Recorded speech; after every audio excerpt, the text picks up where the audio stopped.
Bolivian police arrested Luis Fernando Camacho, governor of the economic powerhouse Santa Cruz region, on terrorism charges, setting off street clashes between his supporters and security forces.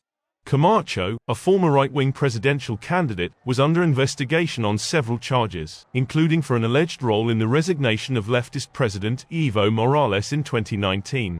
The public prosecutor's office said Camacho was accused of terrorism in relation to efforts to oust Morales, without providing further details. The governor's office, meanwhile, claimed Camacho had been kidnapped in a completely irregular police operation.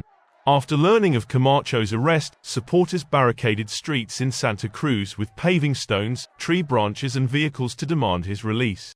They also torched the regional prosecutor's office.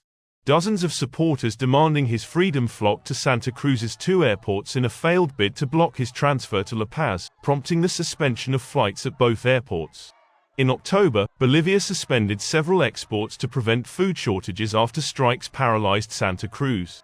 Protesters blocked roads and shuttered businesses as they demanded a census to increase the opposition stronghold's representation in the national legislature and greater access to state funds. Protesters want it held next year so that Santa Cruz's increased economic and population weight can be adequately reflected in the national legislature.